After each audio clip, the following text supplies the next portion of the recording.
Just a few more preachings on various subjects tonight. Oh yeah, I forgot to present my gold shoes, which are by a life. Well, why are they a life? Because a life equals 33 perfectly. With all the center letters dividing by 3. In particular, they are a life, New York City. Every word of New York City divides by 3. A life equals 33. And these are what you call parachute shoes. Parachute shoes divides by 3, parachute divides by 3, and shoes divides by 3. Look, they are made in Korea. Made in Korea divides by 3. Everything is by Divine Ordinance and can all be knit together. Made in Korea divides by 3.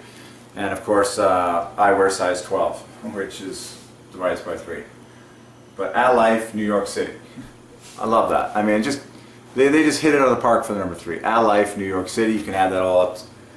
York again is 36 plus 33 is 69 equals Jehovah, plus New is 42. So New York is 111, and then City is 57. So yeah, New York City is 168. 7 plus 7 triple eights, and then at life is, oh my goodness, I can't believe this. All of this text on the tongue of these gold shoes adds to my favorite number of world history, 201. That is insane. So at life is 33, and then New York City is 168. So at life, New York City equals 201. My favorite number of world history, the full birth name of the first man on the moon, the full birth name of Walt Disney, the founder of Disney and Walt Disney World and Disneyland, and the first man to fly faster than the speed of sound, the designer of the Christ the Redeemer statue, yada yada yada. And my life growing up was centered around 201st Street here in Langley, BC. To this day, it's still around 201 Street, just a block away. So at life, New York City. Every word divides by 3, adding to 201 perfectly. And then at life is 33. And then parachute shoes divides by 3, both words. So these are my gold parachute shoes.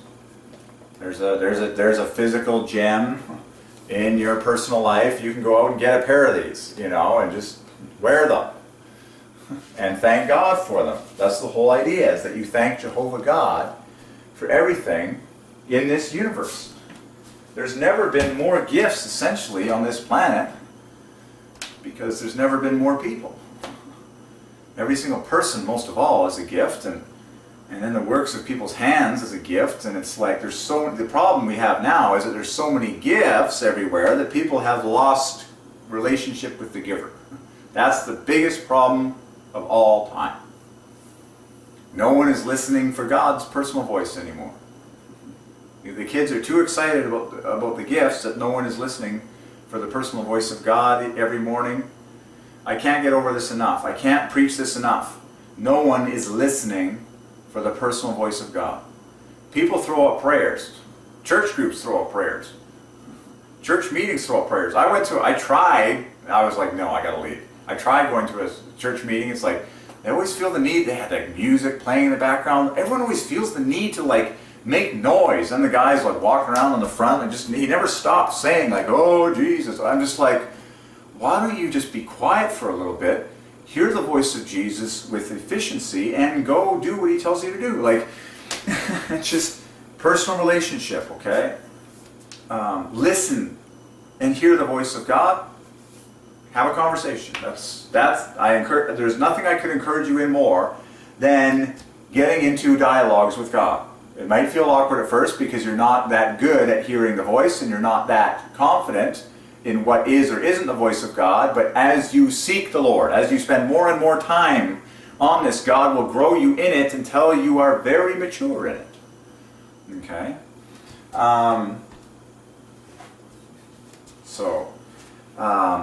Wow.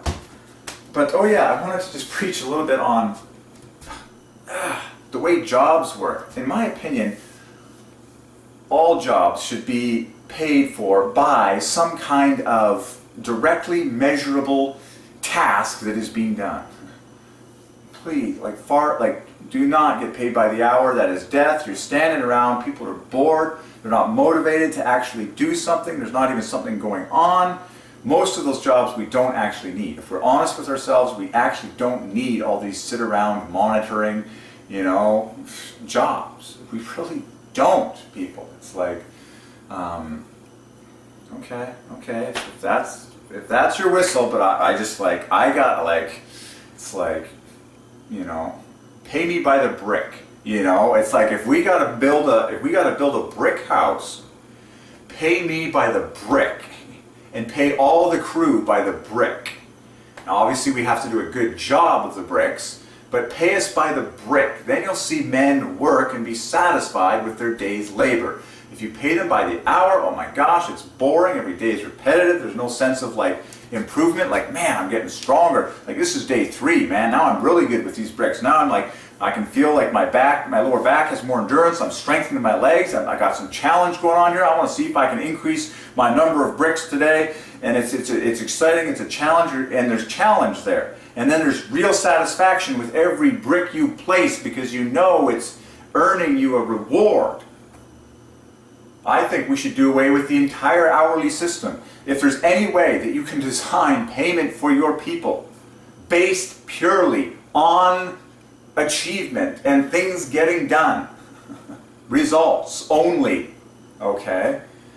That is life. That is satisfaction. Like, and it's like I deliver newspapers. I get paid per paper. Not by the hour, and so I love to be fast. I love to be fast. I love to run. I love to be efficient. Well, now there's a reward for me being fast and efficient. Because the faster I can get it done, the more I can get paid. Get paid by the piece. Don't get paid by the hour. And I just, my goodness, like if we, like God's, the most natural job occupations that God ordained, like farming. And I did blueberry picking this past summer. And you get paid by the pound. I mean, the wages were insanely low. Like, that's got to get changed. Like, people, have some respect for your employees, my goodness. But I didn't care because it was healthy and life-giving. I'd rather be in some life-giving, physical, natural, you know, feeling the wind and, you know, juice in my veins and the naturalness of God's ordination than in some, you know, dead office chair. I'm just like, oh, Lord. But pay people by the piece. Pay people by the amount of physical exertion. Like, just reward that. You want to bring people into the moment. That's the whole point. Is you want to bring your people into the moment, where they are in the moment, alive at work. Okay. Because if they perform like in the moment, then there's like that satisfaction. And just, oh boy, so. Okay,